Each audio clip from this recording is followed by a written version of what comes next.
Bem, iniciamos agora a nossa segunda sessão do seminário online, que tem como tema a pergunta: de onde vem a crença de que a psicanálise é de esquerda? Como havia falado na primeira sessão,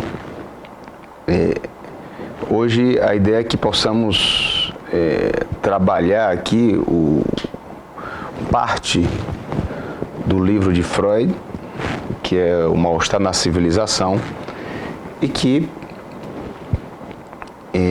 ao mesmo tempo, possamos, em paralelo aqui, ver algumas citações aqui também, fazer algumas citações da obra O Manifesto Comunista, de Marx e Engels.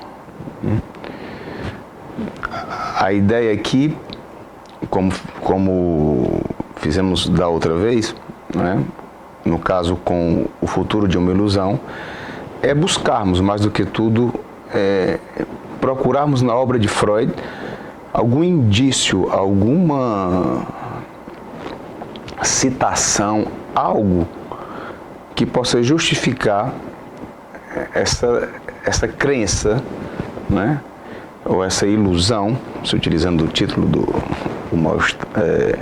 O Futuro de uma Ilusão, de que a psicanálise tem na sua teoria algo que leve a pensarmos de que ela se trata de uma forma de pensar de esquerda, caracterizada como de esquerda. Eu digo isso porque é evidente, e vocês devem acompanhar, principalmente nos últimos tempos agora, principalmente desde as eleições do ano passado, a agressividade por parte de alguns psicanalistas quando psicanalistas que na sua vida privada, como cidadãos, como eleitores, se manifestaram como não sendo de esquerda, ou seja, existe uma grande quantidade de psicanalistas e instituições psicanalíticas no Brasil que realmente tem essa crença de que tem algo, tanto na sua prática como psicanalista, como na teoria psicanalítica, que justifique essa crença. Isso, a meu ver, é um grande equívoco. E a nossa tentativa aqui com essa atividade, com esse seminário online, é justamente, mais do que tudo, não dar uma aula sobre o tema, e sim pesquisar, buscar nas obras desses autores, tanto psicanalistas. Estamos começando, claro, não poderia ser diferente, com o fundador da psicanálise, o inventor da psicanálise, Sigmund Freud, e com os responsáveis por essa obra que funciona até hoje como pedra fundamental ao pensamento de esquerda, que é a obra O Manifesto Comunista, de Karl Marx e Friedrich Engels. Então, estamos começando com esses autores, mas a ideia é que possamos, no decorrer das sessões, a cada sessão aqui do seminário online, que possamos avançar desde os pensadores de esquerda, da velha esquerda, digamos assim, como do fundador da psicanálise, até os pensadores da nova esquerda, outros psicanalistas como Lacan, claro, e outros contemporâneos,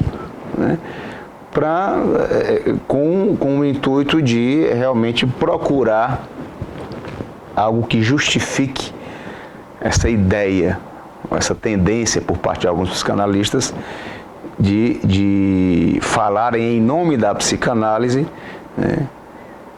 defendendo uma visão de mundo de esquerda e, inclusive, sendo agressivos com qualquer visão de mundo que não venha ao encontro das suas.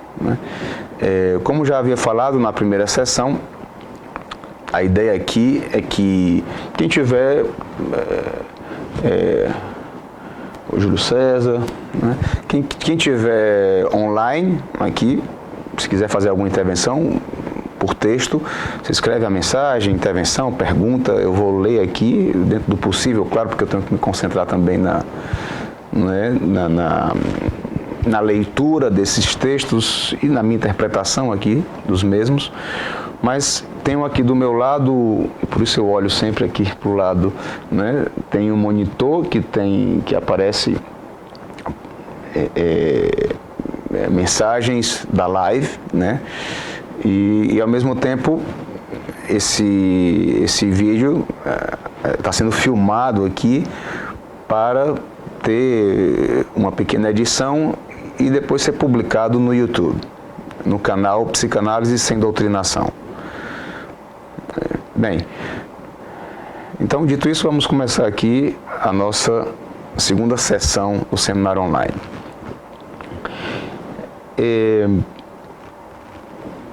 Eu vou começar essa sessão lendo uma citação aqui de O Mal-Estar na Civilização, essa obra de 1930, de Freud, que é a obra que poderíamos considerar que tem um cunho mais sociológico, né? Existem outras também, podemos pensar na que vimos na outra sessão, na primeira sessão, que é O Futuro de uma Ilusão, né? Mas talvez essa aqui, mais ainda, além de funcionar como uma continuidade de O Futuro de uma Ilusão, Freud aqui vai falar de uma noção de mal-estar inerente ao humano, né, à civilização, e que tem algo curioso no meio desse livro, né, que é justamente o que eu vou iniciar aqui citando, né. No meio do livro, literalmente, ou seja, o livro é dividido em 8 partes. Na parte 5, o Freud vai fazer uma citação aqui, vai escrever algo que vai servir aqui digamos, de pontapé inicial para o dia de hoje. Vamos ver aqui. Nessa edição da Companhia das Letras, né, a tradução do Paulo César de Souza, que é uma tradução confiável, né, vamos ver aqui na página 79, é na parte 5 dessa obra.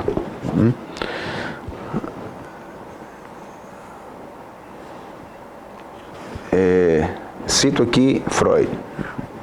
Os comunistas acreditam haver encontrado o caminho para a redenção do mal.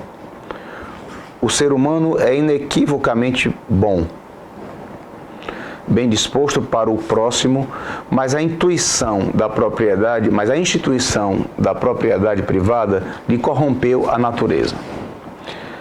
A posse de bens privados dá poder a um indivíduo e, com isso, a tentação de maltratar o próximo.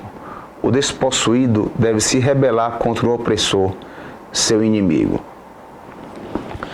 É uma primeira citação que como podemos ver, quem trabalhou comigo aqui na primeira sessão, algumas passagens do Manifesto Comunista, podemos ver que esse texto de Freud está, claro, fazendo referência ao Manifesto Comunista, e a colocação, que é de 1848, e a colocação em prática, ou seja, a experiência comunista da Revolução Russa, em 1917. Lembremos que estamos aqui em 1930, está muito recente, em termos de história,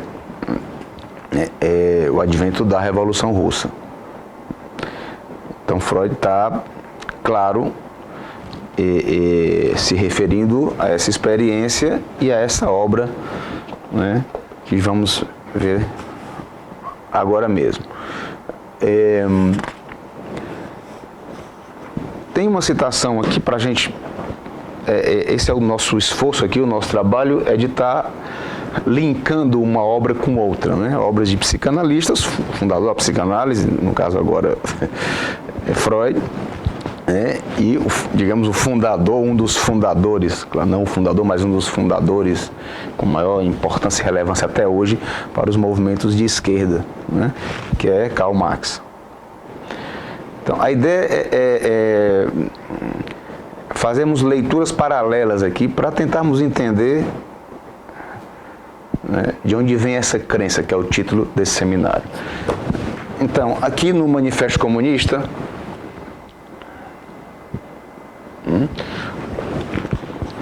como já foi, começou a ser trabalhado na sessão anterior, vamos aqui ao início. É o primeiro parágrafo do capítulo 1 do Manifesto Comunista. Certo?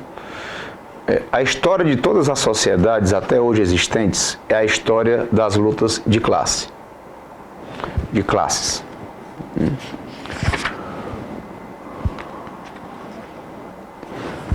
Já na página 52 dessa edição,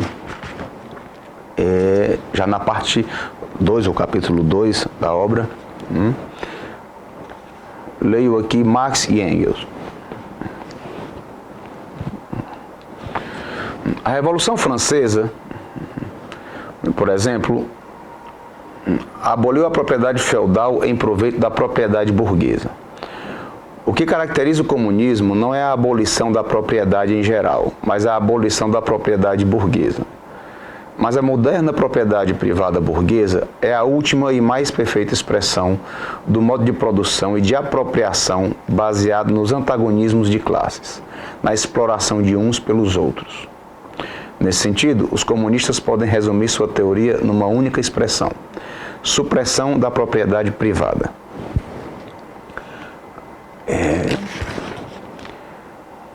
Então, podemos ver aqui que a noção, para Marx,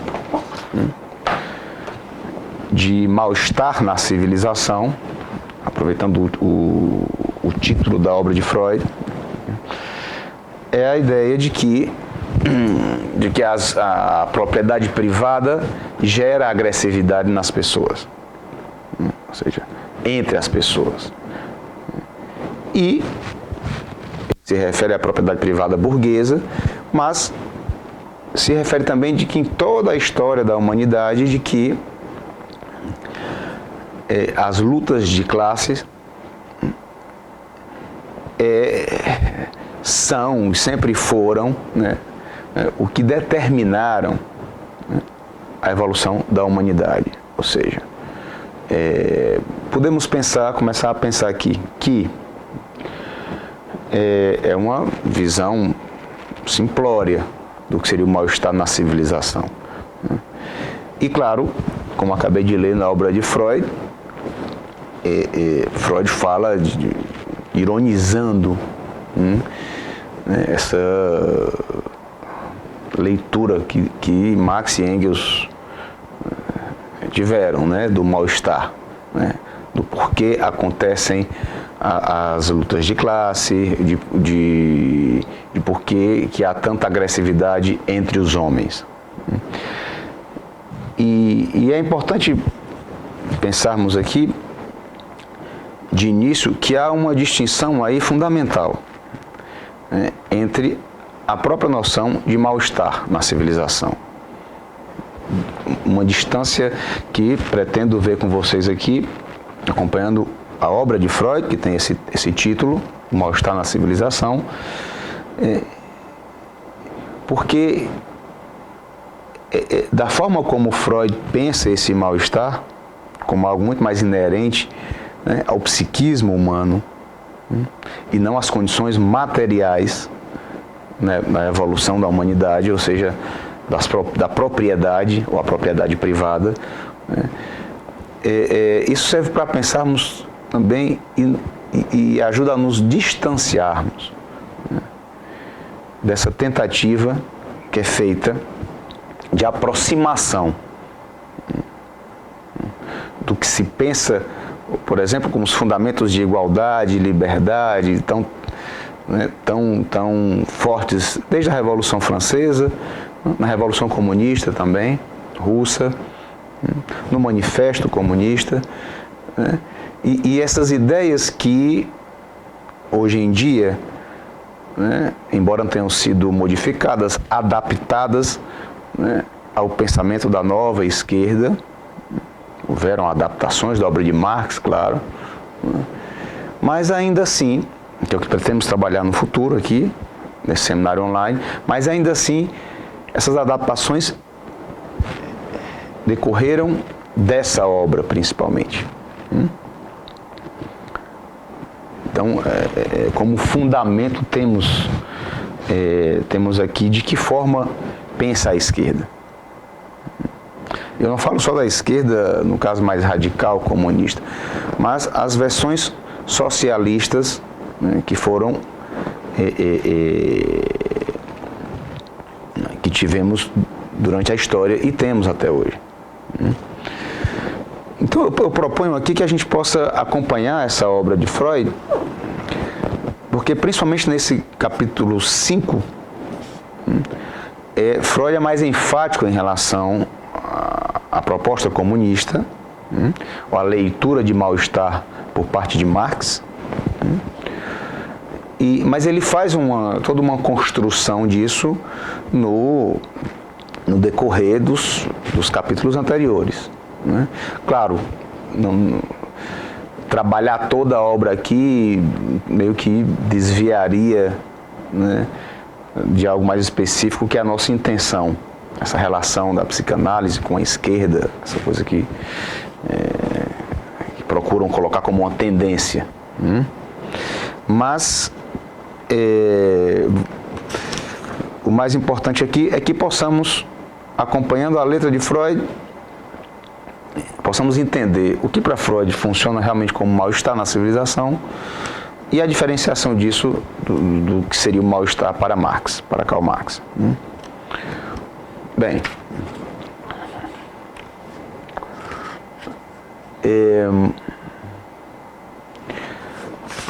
ainda na primeira parte, aliás, na segunda parte, o segundo capítulo do livro de Freud, leio a citação.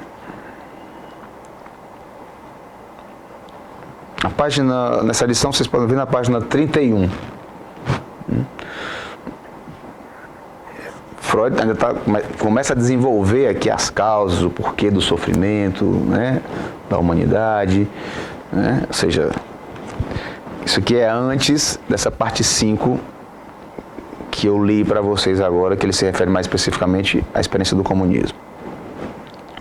Bem, aqui na parte 2. O sofrer nos ameaça a partir de 3 lados. Do próprio corpo, que, fadado ao declínio e à dissolução, não pode sequer dispensar a dor e o medo, como sinais de advertência. Do mundo externo, que pode se abater sobre nós, com forças poderosíssimas, inexoráveis, destruidoras, e, por fim, das relações com os outros seres humanos. Ou seja, como o sofrer chega até nós. Das relações com os outros seres humanos, ele enfatiza essa forma.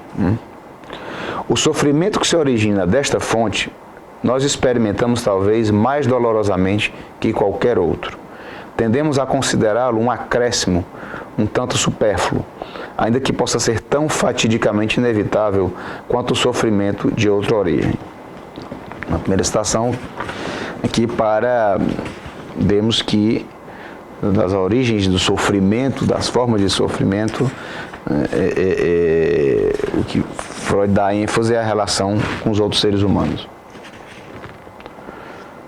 O Evandro Risse, que entrou aqui. Bom dia, Evandro.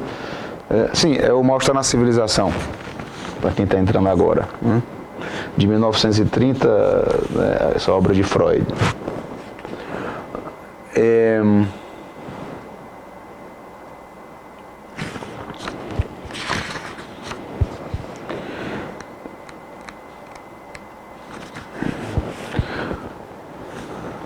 Bem, uma primeira noção para Freud de onde vem o sofrimento, né? E aí eu proponho que trabalhemos de forma mais com maior ênfase aqui esse capítulo 5 do livro, né? Porque a tese de Freud aqui é algo interessante, né? Ou seja, ele vai abordar pela noção do amor e da relação com o próximo, né? Esse mal-estar inerente ao humano. Então vamos ver aqui.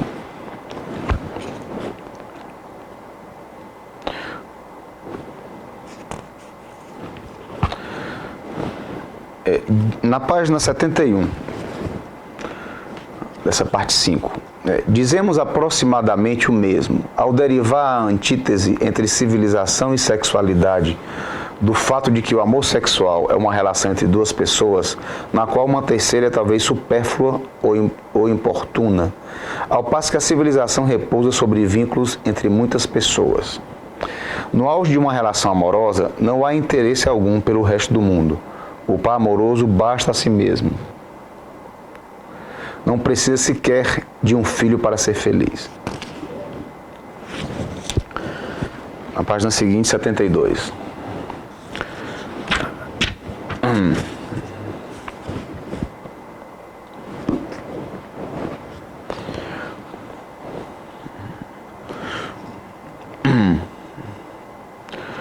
Até aqui podemos muito bem imaginar uma comunidade cultural que consistisse de tais indivíduos duplos, que, libidinalmente saciados consigo mesmos, acham-se ligados pelo trabalho e os interesses em comum. Neste caso, a civilização não precisaria retirar energia à sexualidade. Esse desejável estado de coisas não existe e nunca existiu, porém. A realidade mostra que a civilização não se contenta com uniões que até o momento lhe foram permitidas. Que quer unir também libidinalmente os membros da comunidade, que se vale de todos os meios, favorece qualquer caminho para estabelecer fortes identificações entre eles. E mobiliza em grau máximo libido inibida na meta, para fortalecer os vínculos comunitários através de relações de amizade.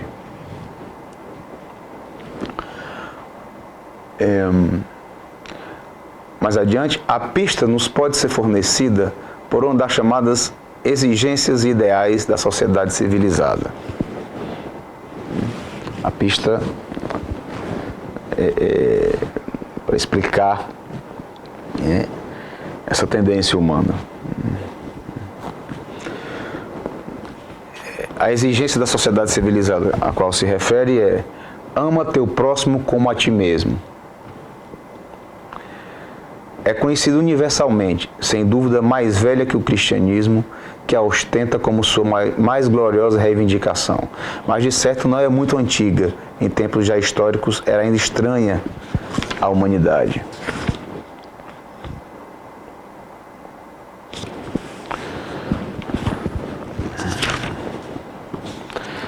Vamos avançando aqui na obra de Freud, porque na verdade é uma construção que o Freud está fazendo dessa noção de mal-estar, que em outro momento, como eu comecei lendo hoje, ele vai contrastar com uma leitura marxista do que seria o mal-estar e a origem da agressividade entre as pessoas. Bem, então essa exigência ideal, né, ama teu próximo como a ti mesmo, claro, Freud não era nada otimista em relação a essa exigência e vai trabalhá-la aqui, discuti-la aqui. Poderíamos até dizer que não há nada menos humano né, do que ama teu próximo como a ti mesmo. Mas vamos seguir Freud.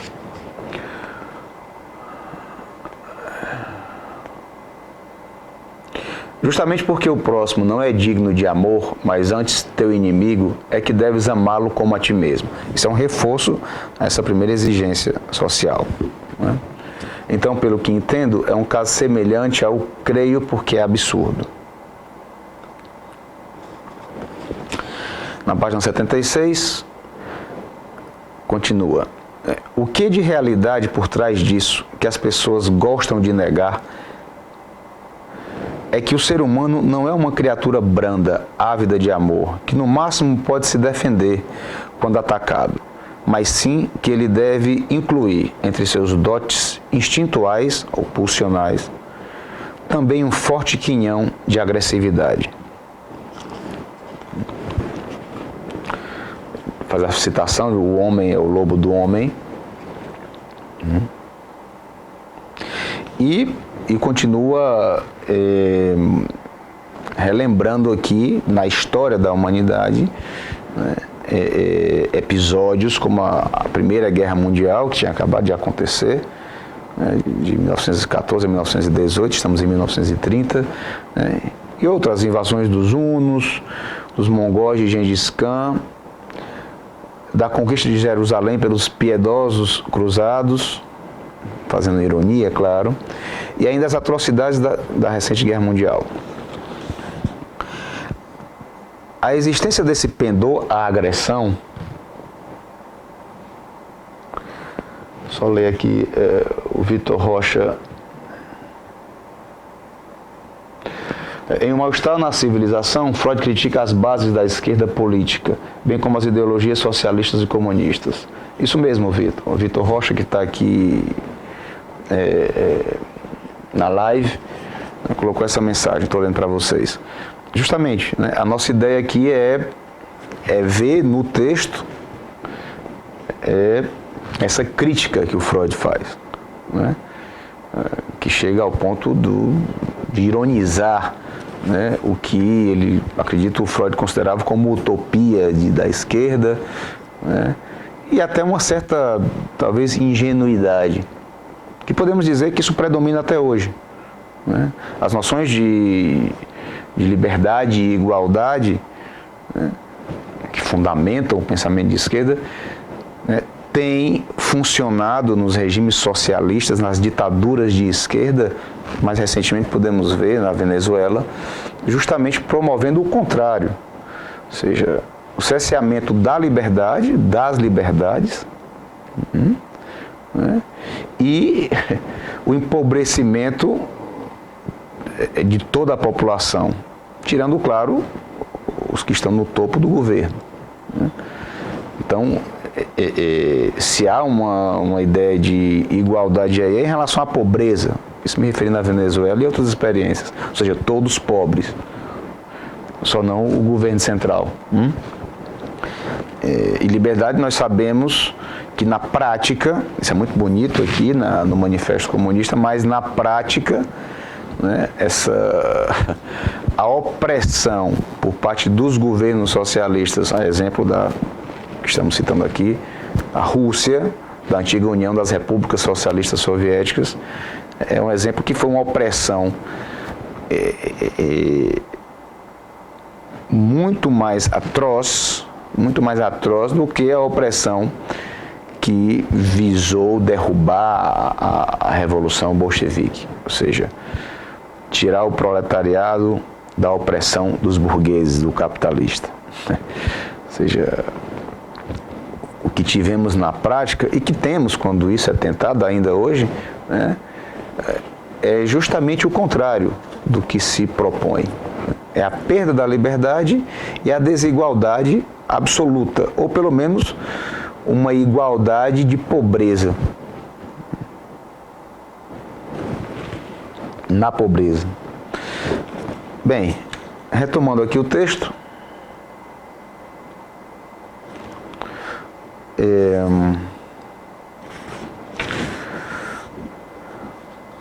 a existência desse pendor à agressão que podemos sentir em nós mesmos e justificadamente pressupor nos demais é o fator que perturba nossa relação com o próximo e obriga a civilização a seus grandes dispêndios.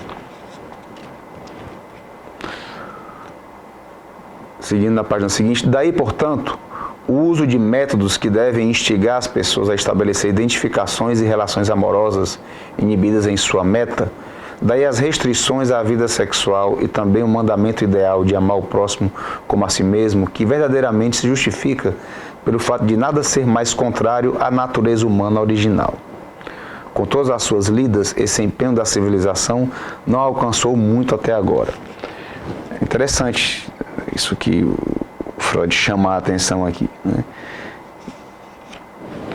Que a ideia de amar teu próximo como a ti mesmo, nós podemos pensar, né, que, claro, está na religião, está no cristianismo, mas também é um tanto, podemos pensar, uma forma, digamos, é o que de religioso tem no comunismo. Talvez até a noção de camarada, né? Ou seja, a ausência de hierarquias, né? A ausência de classes, né? Podemos sim justificar parte disso como uma forma religiosa de pensar. E, voltando ao texto O Futuro de uma Ilusão, de 1927, de Freud, também como uma forma de ilusão. É isso que Freud está trabalhando aqui, né? Essa ilusão também.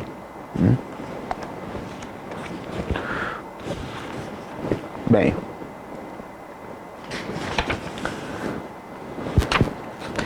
então na página 79, Freud chega a isso que eu citei no início, que eu vou citar novamente aqui, que é um trecho fundamental para a nossa discussão de hoje e serve para também nos lançar aqui para o que vem adiante. Novamente, isso depois de ter começado a elaborar essas questões em relação a essa agressividade, essa tendência à agressividade, essa tendência humana à agressividade.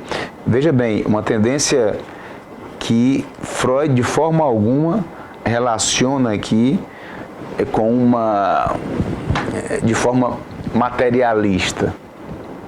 Ou seja, o que é que Marx faz? Ele pega a partir do ponto de vista das forças de produção materiais, ele vai justificar, né, e da propriedade privada burguesa, vai justificar a agressividade entre as pessoas, né, entre os humanos.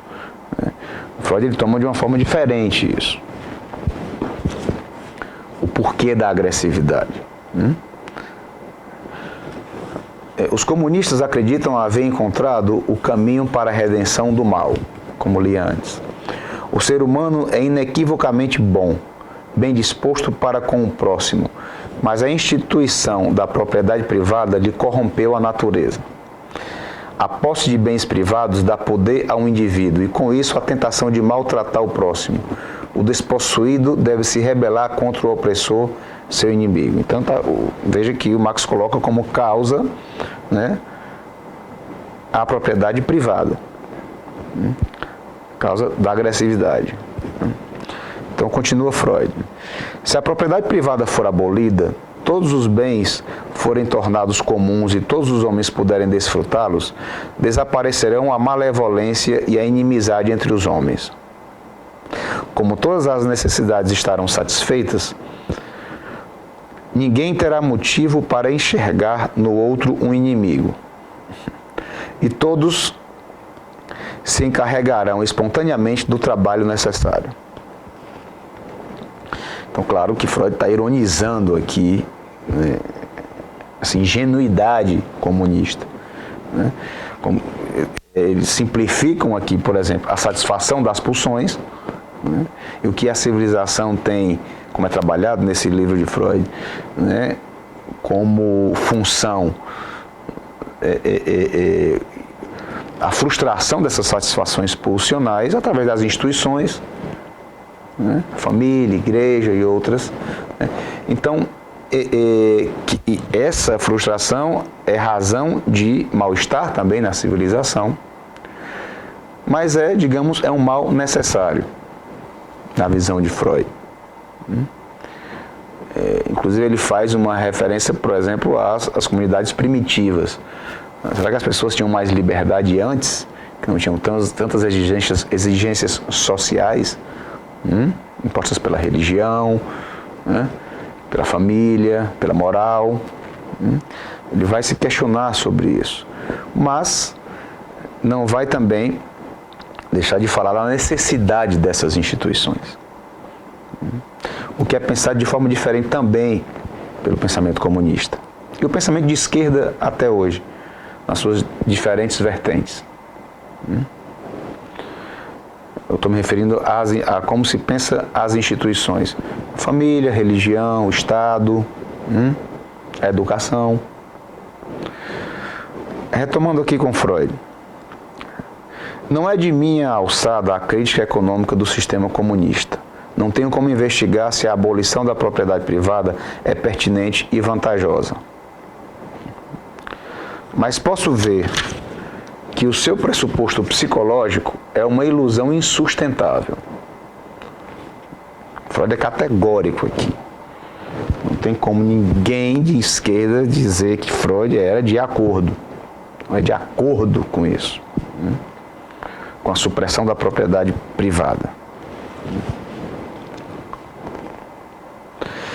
E tem um desenvolvimento agora importante, que eu acho importante eu ler esse parágrafo completo, porque é o desenvolver do raciocínio de Freud. E como eu já falei, mais do que tudo aqui, não se trata da minha interpretação, mas sim de seguir a letra Freud. Futuramente pretendemos seguir a letra Lacan e outros autores também. Estamos seguindo aqui Marx, Engels. Bem, na página 80, suprimindo a propriedade privada, subtraímos ao gosto humano pela agressão um dos seus instrumentos, sem dúvida poderoso, mas certamente não o mais poderoso. Porém, nada mudamos no que toca às diferenças de poder e de influência que a agressividade usa ou abusa para os seus propósitos, e tampouco na sua natureza. Ela não foi criada pela propriedade. Reinou quase sem limites no tempo pré-histórico. Isso, a agressividade. Quando aquela ainda era escassa. Já se manifesta na infância, quando a propriedade mal abandonou sua primária forma anal. Constitui o sedimento de toda a relação terna e amorosa entre as pessoas, talvez com exceção única daquela entre a mãe e o filho homem. Se eliminamos o direito pessoal aos bens materiais, subsiste o privilégio no âmbito das relações sexuais, que se torna fonte do mais vivo desgosto e da mais violenta inimizade entre seres que de outro modo se acham em pé de igualdade. Veja que interessante essa noção aqui. Suprimindo também este, mediante a completa liberação da vida sexual, ou seja, abolindo a família, célula germinal da civilização, fica impossível prever que novos caminhos a evolução cultural pode encetar. Mas uma coisa é lícito esperar, que esse indestrutível traço da natureza humana também a acompanhe por onde vá. Ou seja, esse traço da agressividade na natureza humana, ainda que se abolisse, a leitura de Freud é essa, a família, e houvesse uma liberdade sexual total,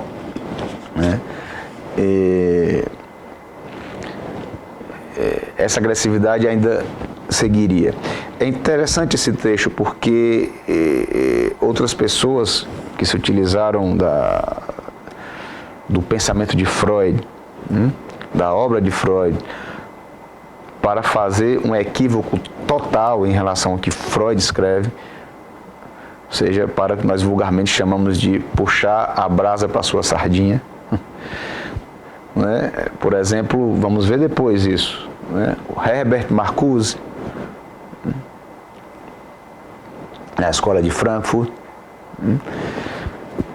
vai utilizar essa noção aqui para dizer o contrário, né? Vai deturpar totalmente a leitura que Freud faz do que seria a abolição da família. Mas ainda aqui, nesse período, estamos falando do Marcuse nos referindo à nova esquerda, digamos, né? Aqui, na velha esquerda ainda, essa ideia é muito forte ainda, como já vimos no Manifesto Comunista, e eu vou ver com vocês agora aqui, no que se refere à família. Vamos ver aqui no Manifesto Comunista um trecho que seguramente Freud se utilizou desse trecho aqui para escrever isso no Mostrando a Civilização. Nesta edição aqui, da Boitempo, na página 55. Supressão da família, com exclamação. Até os mais radicais se indignam com esse propósito infame dos comunistas. Sobre que fundamento repousa a família atual, a família burguesa? Sobre o capital, sobre o ganho individual. A família, na sua plenitude, só existe para a burguesia, encontrando seu complemento na ausência forçada da família entre os proletários e na prostituição pública. A família burguesa desvanece-se naturalmente com o desvanecer de seu complemento, e ambos desaparecem com o desaparecimento do capital. Censurai-nos por querermos abolir a exploração das crianças pelos seus próprios pais, confessamos esse crime. A visão da mulher, por exemplo, para o burguês, a mulher nada mais é do que um instrumento de produção. Então veja que a forma materialista, marxista, né, realmente não leva em consideração a noção da satisfação pulsional, né, e não leva em consideração a agressividade como inerente ao humano, que está desde a constituição do psiquismo humano. Se não reportarmos aí, se formos aí para o complexo de Édipo, por exemplo, complexo de castração, é tomada aqui a agressividade, podemos até pensar em termos de Freud, como conteúdo do manifesto somente, não como Freud trabalha como conteúdo latente, como uma tendência humana. A ideia aqui, a ideia comunista, é resolver essa questão da agressividade humana através da propriedade privada dos meios de produção, ou seja, a supressão da propriedade privada dos meios de produção, para, com isso, se abolirem as classes, né, e assim não haver mais agressividade entre as pessoas. O que é interessante é essa ilusão, porque Freud vai falar aqui que para um grupo, para uma massa, né, se relacionar bem entre eles, é sempre necessário que exista um outro grupo externo, em que eles despejem toda a sua agressividade. Exemplo disso, na Alemanha nazista, os judeus, né, ou seja, o antissemitismo. Para os comunistas, né, os burgueses, né, como causa de todo o mal, como era para Hitler os judeus, para os comunistas eram os burgueses. Então sempre é necessário haver um grupo para que se possa desferir essa agressividade. Isso é humano, é estrutural, né? Então acreditar que mudar isso, mudando o que é de ordem material, né, é de uma ilusão realmente sem precedentes.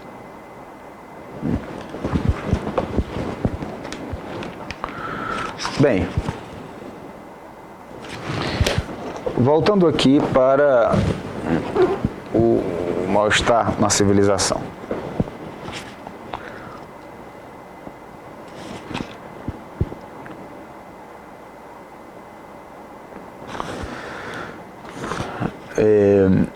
Só em relação à família ainda, a ilusão de que, tirando o capital da família, por exemplo, isso está no Manifesto Comunista, né? Essa ideia está textualmente aqui. Que, por exemplo, você tira o capital, então o pai da família, sei lá, o provedor da casa, né, no regime comunista, não teria mais o capital a seu favor, e então não poderia exercer opressão sobre a mulher e os filhos, por exemplo. Então isso resolveria a agressividade entre essas pessoas. Nós sabemos que não se estrutura assim. A leitura de Freud, que vem desde Totem e Tabu, desde o pai da horda, né, da revolução, que os filhos, né, para que esse pai não gozasse mais de todas as mulheres, ou seja, da mãe dele, das irmãs, de todos, né, isso vai se estruturando na civilização de diferentes formas e passando pela religião também, como é mais uma forma de lidar com isso e de lidar com a opressão do pai, seja como Deus, seja como que for. Então não é tão simples assim a ideia, né, de que você tira o que é de ordem material e pronto, não existe mais agressividade. E essa é a crítica constante que o Freud está fazendo aqui, de forma enfática.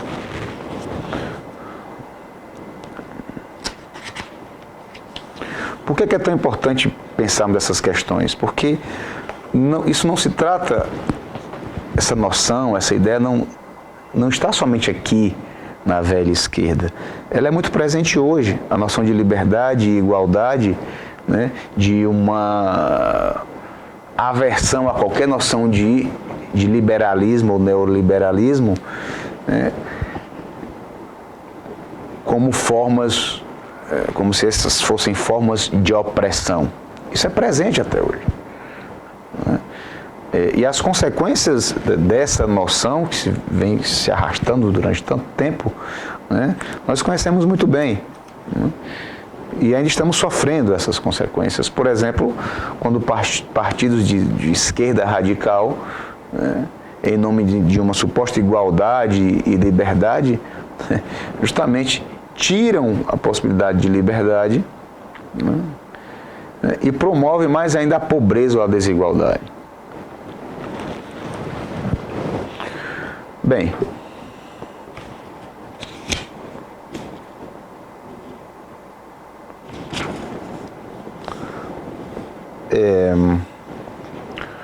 seguindo aqui na página 81.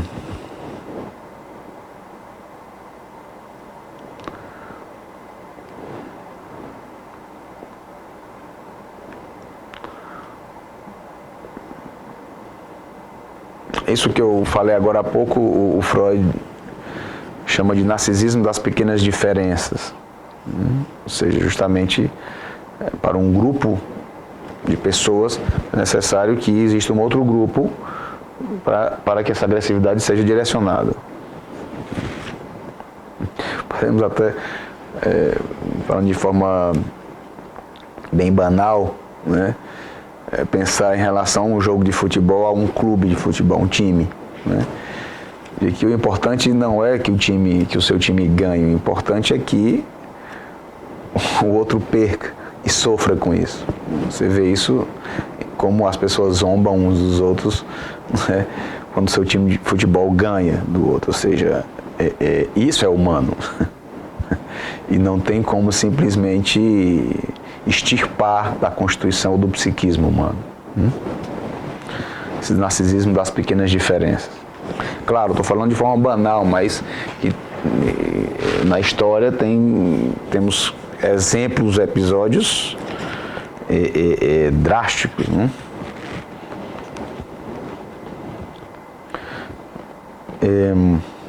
Bem, página 81. Tampouco foi um acaso incompreensível que o sonho de um domínio mundial germânico evocasse o antissemitismo para seu complemento. E podemos entender que a tentativa de instaurar na Rússia uma nova civilização comunista encontre seu apoio psicológico na perseguição à burguesia.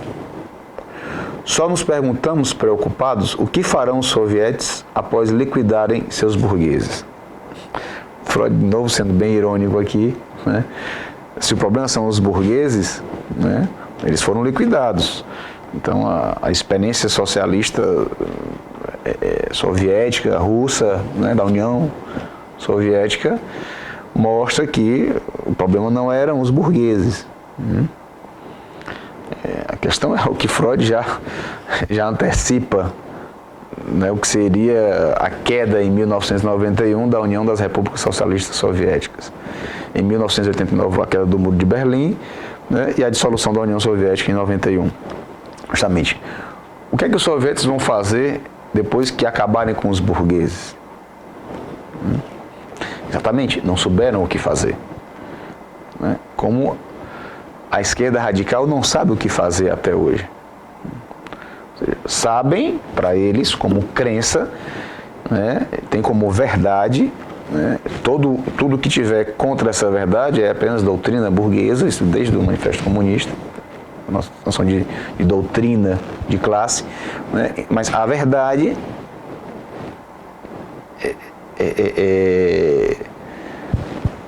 nessa época aqui é do proletariado, o proletariado é dono da verdade, e que qualquer coisa que se interponha a isso deve ser aniquilada, destruída.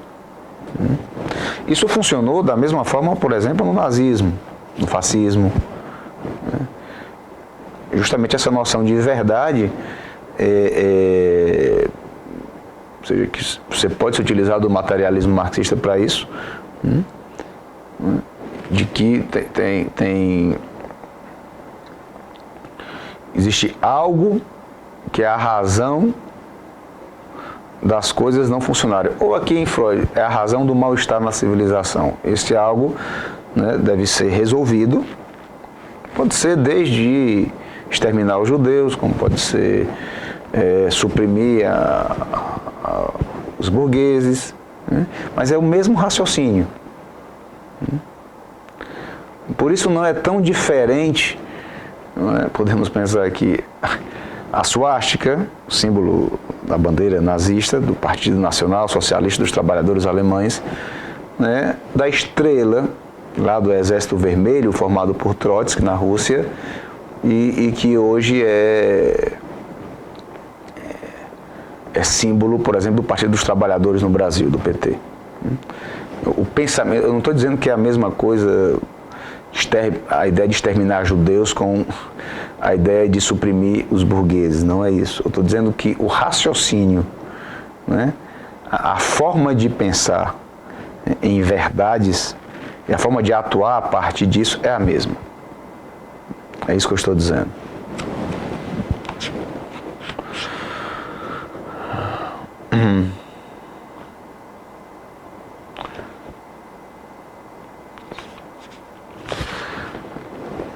Continuando, na página 82.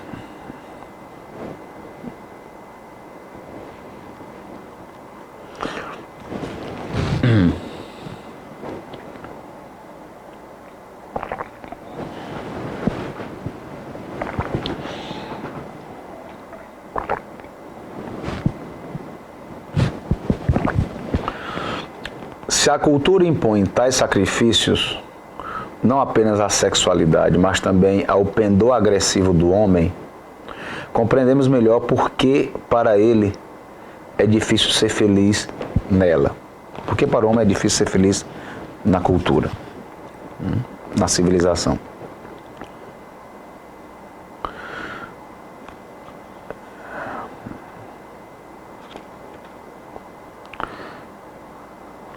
Bem,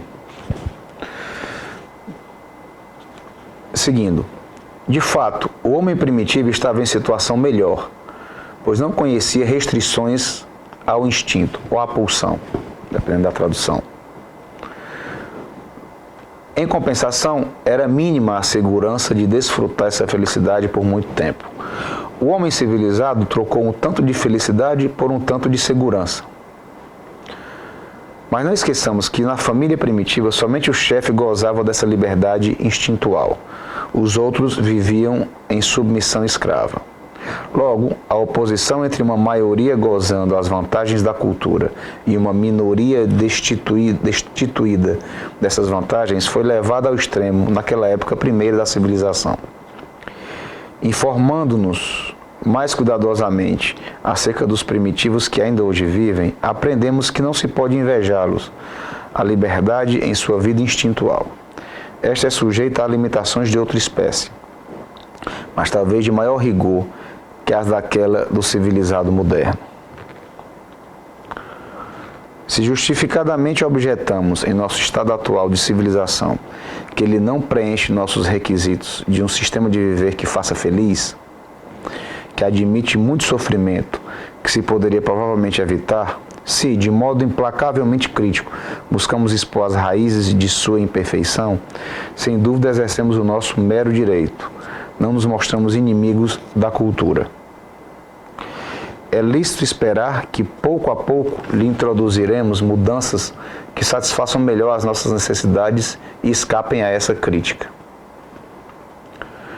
Mas talvez nos familiarizemos igualmente com a ideia de que há dificuldades inerentes à cultura que não cederão a tentativas de reforma.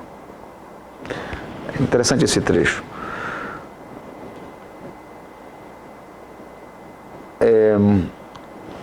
Ou seja, ainda que se busquem revoluções, reformas, né, como por exemplo a Revolução Russa, há algo inerente ao humano, que é justamente o que aconteceu lá, né, e em todos os países que tiveram essa experiência comunista, socialista, né, justamente que há algo inerente ao humano, que tem a ver com esse mal-estar que Freud descreve aqui, e que não é simplesmente atuando no que diz respeito ao material, né, que você muda. É como se você acreditasse que mudando o conteúdo do manifesto, né, você mudaria o conteúdo latente, que é justamente o que estrutura o conteúdo manifesto.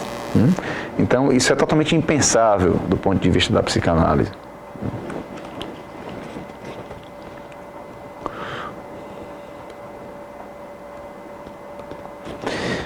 Bem, em relação a essa obra, eu acho que esses trechos dá para formarmos né, um pensamento aqui que nos ajuda a nos afastarmos da ideia de qualquer relação de psicanálise com esquerda, né, e com direita e com centro, o que quer que seja.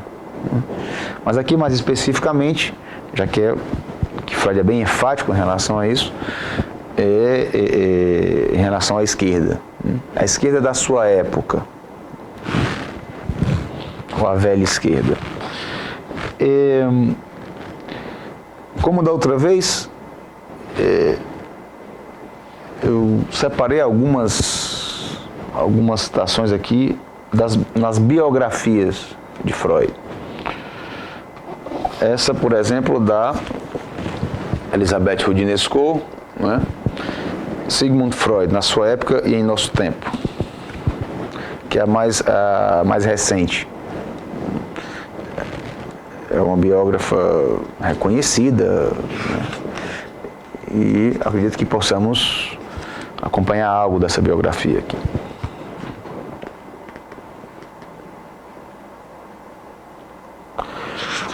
São algumas referências aqui nesse capítulo que ela intitula Face a Hitler, algumas referências a esse livro de Freud, O Mal-Estar na Civilização, que tem, claro, algo da sua própria interpretação, como também algo baseado em documentos, como correspondências de Freud com outros pensadores, e que serve para pensarmos também, além da obra de Freud, algo da sua intimidade, algo do que ele pensava em relação ao que acontecia na sua época, na política, né, da sua época. Então vamos ver aqui na página 396, eu destaquei um trecho aqui, que vou ler para vocês. Armado com esse manifesto, Freud recusava então ao mesmo tempo o American Way of Life, que, estimulando um excesso de individualismo, levava a desastres econômicos, o catolicismo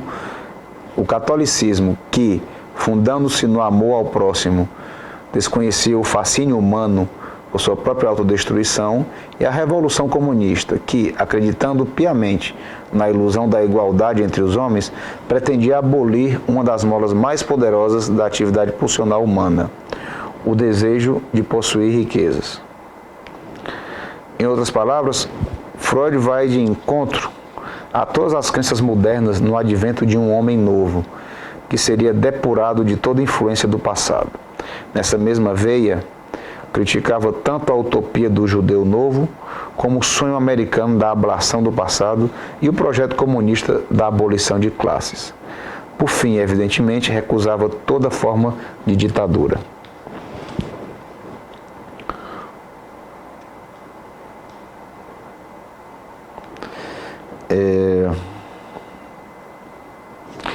Na realidade, esse manifesto opunha a essas três concepções da sociedade, religiosa, individualista, comunista, uma representação do homem fundada na psicanálise. Freud desconfiava tanto da democracia, que ameaçava dar muito poder às massas não educadas, como das ditaduras, que não faziam senão parodiar perigosamente a nobre figura da autoridade. A isso, preferia uma república dos eleitos, herdeira da tradição platônica e da monarquia constitucional, um povo esclarecido por um soberano preocupado com o bem comum. Era por essa razão, aliás, que apoiava, como Thomas Mann, Einstein, Ortega y Gasset, o projeto de seu compatriota austríaco Nikolaus von Coudenhove-Gallerg, que visava restaurar a unidade europeia, fundando-a numa referência comum à cultura greco-latina e cristã.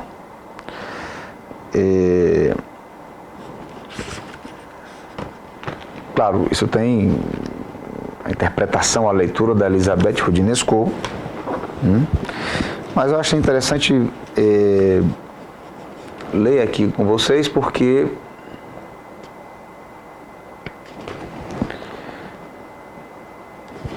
aí podemos ter outras leituras, no caso aqui de uma biógrafa de Freud.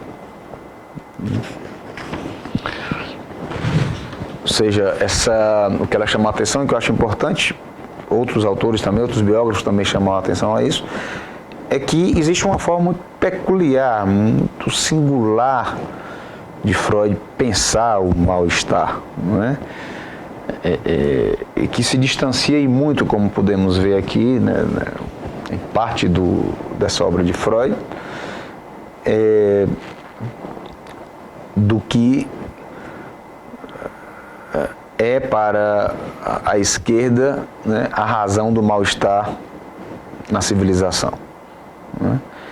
Ou seja, a ideia de supressão de classes e supressão da propriedade privada, né, como formas de extirpar o mal-estar. Um mal-estar que é inerente, né, uma agressividade que é uma tendência humana. Bem,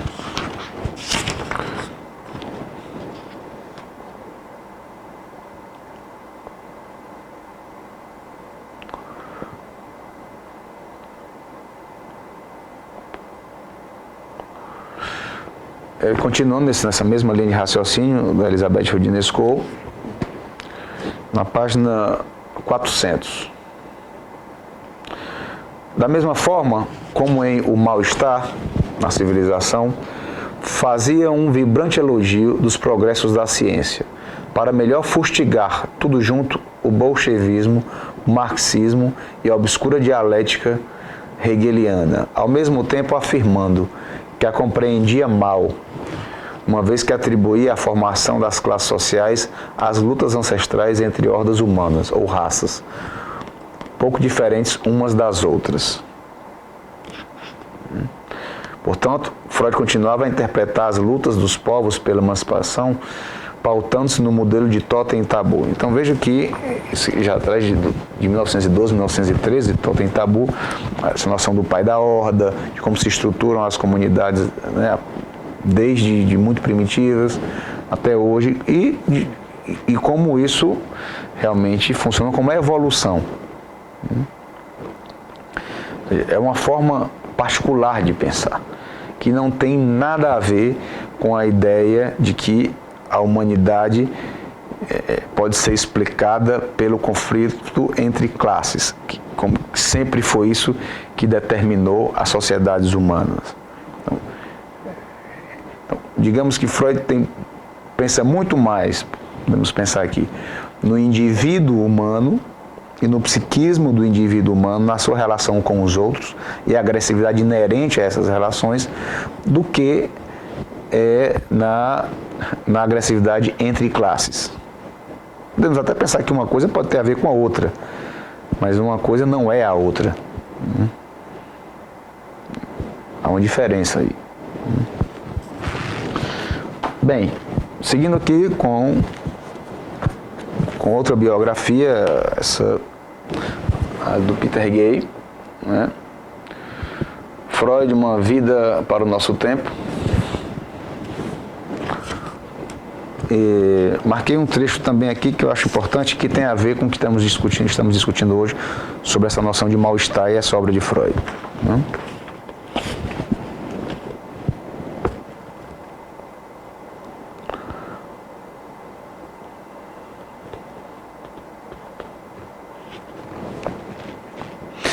Bem, basicamente tem a ver com o que eu estava falando agora há pouco, mas eu vou ler, no caso, a opinião também, a interpretação do Peter Gay, outro biógrafo de Freud, também bem reconhecido, talvez o mais reconhecido biógrafo de Freud. A contribuição específica de Freud, isso veja a página 549, é justamente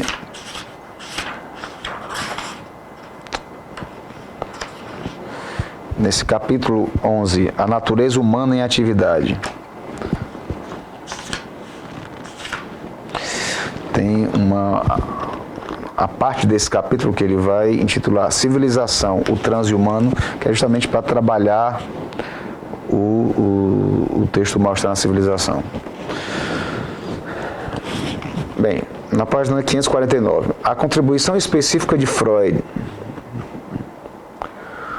a reflexão sobre a política consiste nessa ideia das paixões reprimidas pela cultura. Essa perspectiva dá ao mal-estar na civilização sua força e originalidade. Trata-se de uma teoria psicanalítica da política, formulada de maneira sucinta. Teoria psicanalítica da política, que é totalmente distinta de uma teoria marxista da política. Que essa sim se dá apontando muito mais para o materialismo, ou seja, e principalmente para os meios de produção materiais, que é essa ideia que está desde sempre em Marx, né, do que para uma agressividade, né, inerente ao humano nas suas relações com os outros. Ou seja, é a partir da psicanálise que Freud pensa a política. A partir do que Freud concebia como as instâncias, o inconsciente, como ele concebia o eu, o isso, o super-eu, e não das classes. Por isso é tão absurdo que psicanalistas hoje em dia falem em nome da psicanálise e se manifestem, por exemplo, por um candidato à presidência da República. Seja esse de esquerda, de direita, do que fosse. Não é? Não tem como ninguém se utilizar da teoria e da prática psicanalítica para justificar um negócio desse. Como estamos vendo aqui na prática, estamos vendo, não é só a minha opinião aqui, estamos lendo aqui trechos das obras. Mas Freud fundou sua análise da vida social e política numa teoria da natureza humana muito própria. Exatamente. As instituições sociais são muitas coisas para Freud, mas são sobretudo barreiras contra o assassinato, o estupro e o incesto. Continua na página 550, o Peter Gay. As próprias instituições que funcionam para proteger a sobrevivência da humanidade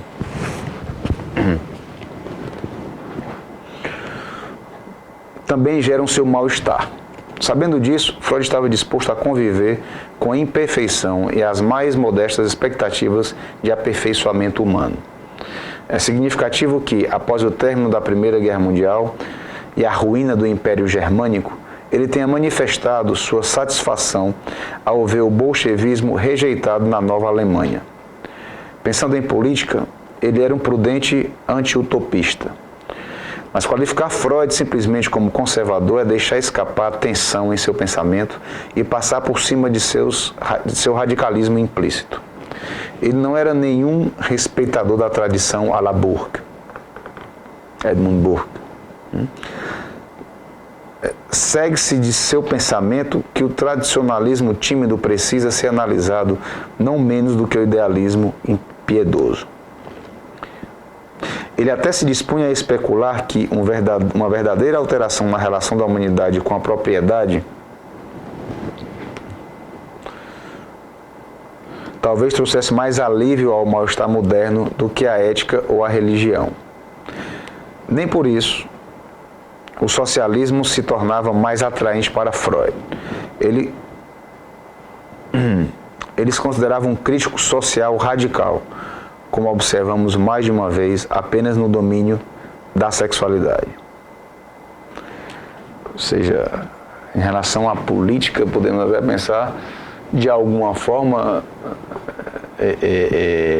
ainda que o Peter Gay faça uma interpretação um pouco diferente, mas que o Freud se afastava de qualquer pensamento revolucionário, radical, né? E que ele era bem radical em relação ao que acreditava, né? Em relação à sexualidade, ou seja, a satisfação das pulsões, né? As frustrações impostas pela civilização a essas satisfações, a agressividade do humano para com os semelhantes, tudo bem. Isso Freud radicalmente defendia. Mas ele em nenhum momento expressou qualquer apoio a qualquer que seja, que fosse a forma radical de mudança na sociedade. Seja por revoluções, tomadas de poder, seja a Revolução Francesa, a Revolução Russa, de forma alguma. Podemos, essa é a minha interpretação, a minha leitura, pensar que a humanidade evoluindo, mas tendo algo inerente a essa agressividade de que falávamos agora há pouco, e que isso tem que ser levado em consideração. A ingenuidade, a utopia de resolver uma questão que é inerente ao humano através de intervenções no social, né? Isso para Freud realmente era uma ilusão, assim como era a religião.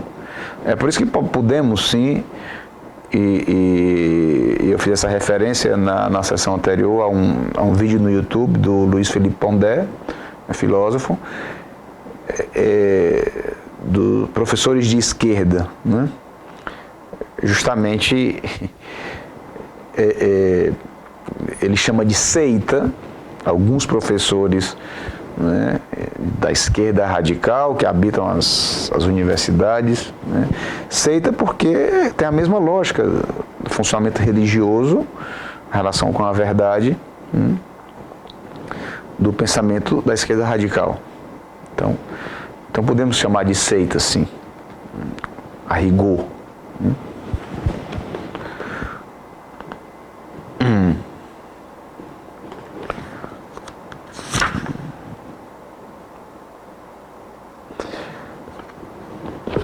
Na página 551, ainda podemos ver aqui, a insistência de Freud em incluir a agressividade entre os dotes essenciais do animal humano dá corpo a seus comentários críticos sobre o comunismo russo. O regime que alguns intelectuais iludidos da época persistiam em chamar, mesmo depois dos expurgos stalinistas, de experiência soviética. Isso Peter Gay se referindo à época, né? Interessante que isso continua até hoje. Afinal, visto que a agressão não foi criada pela propriedade, não iria ser eliminada com sua abolição. A agressividade serve como complemento ao amor. Os laços libidinais que unem os membros de um grupo no afeto e na cooperação serão fortalecidos se o grupo tiver pessoas de fora a quem possa odiar.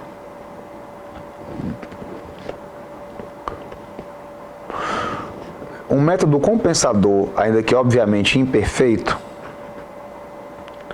para conter a agressão é concentrá-la numa vítima escolhida. Era o que estava acontecendo na União Soviética, onde a perseguição dos bolcheviques à burguesia dava sustentação psicológica à tentativa de fundar uma nova cultura. Só se pergunta apreensivamente, comentou Freud secamente, o que os soviéticos vão fazer depois de terem exterminado seus burgueses. É a mesma lógica de pensamento, né? O que os nazistas iriam fazer depois de haverem exterminado os judeus. Justamente ter como algo como verdade, algo como a verdade sobre o mal-estar na civilização. Isso é comum ao comunismo e ao nazismo. É uma semelhança realmente estrutural aí.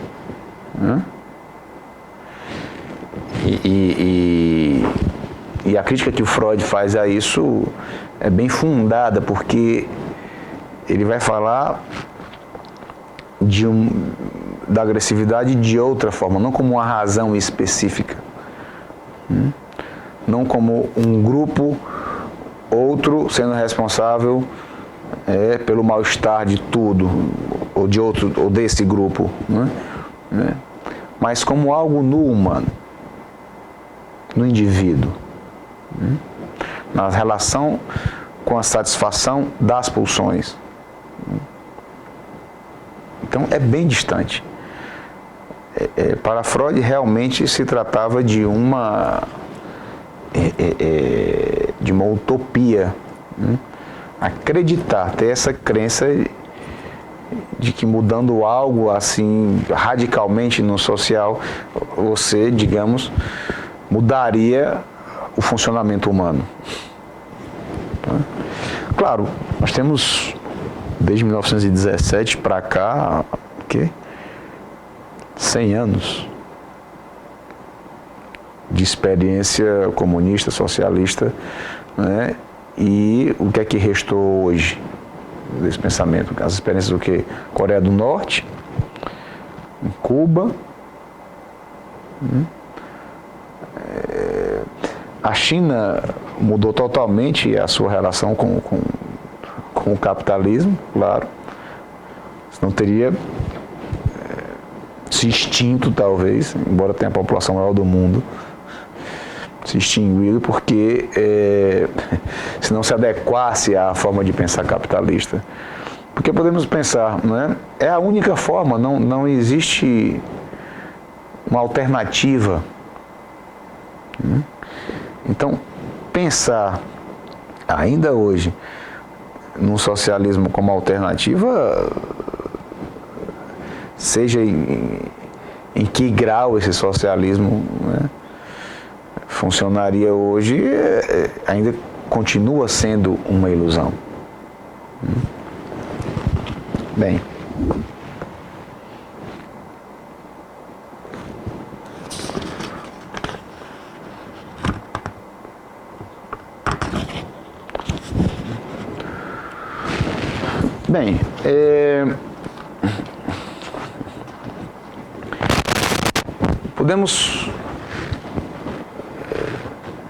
podemos ficar aqui por hoje, né, nessa segunda sessão do seminário online, e a ideia é que na próxima sessão, que será dia 4 de agosto, que possamos trabalhar nessa mesma linha da obra freudiana, né, trabalhar os seguintes textos: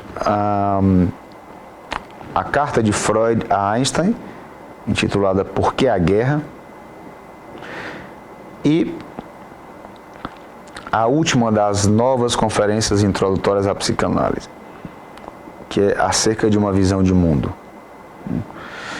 O primeiro é de 1932 e a outra de 1933, ou seja, pouco tempo depois dessa obra, Mostra na Civilização, que é de 1930, e entre as duas guerras, ou seja,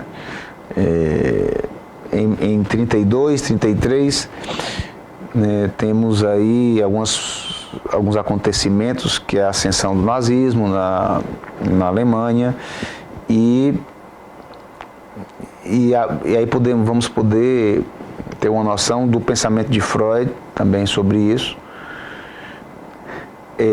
porque em O Futuro de uma Ilusão, que é de 1927, e o Mostrar na Civilização, o Freud teve como exemplo, como referência maior, até porque na história era isso que estava acontecendo, né? Na sua época, ele teve como referência a experiência comunista na Rússia, tanto em uma obra como na outra. Embora também possamos pensar que em Psicologia das Massas e Análise do Eu, que é de 1921, quando Freud se refere, por exemplo, ao termo Führer, o líder, chefe, nós podemos até pensar, mas isso assim era como se falava de Hitler na Alemanha nazista, o Führer, né? O líder. Mas claro, era a língua de Freud, o alemão. Não se trata de como se falava, se referia a Hitler, mas a ideia de líder, de chefe, nós podemos pensar que o Freud teve muito mais como referência também o comunismo, a ditadura comunista na Rússia, e não o nazismo, né? E nem o fascismo, embora possamos nos utilizar dessa obra para pensar, claro, no fascismo, mas como referência histórica, Freud tinha a referência de 1917, óbvio, né? Então, o fascismo, a ascensão de Mussolini é de 1922. Eu faço questão de colocar essas datas, né, para pensarmos com mais rigor a obra de Freud em relação, se trata dessas leituras sociológicas da obra de Freud, porque são referências tomadas do comunismo.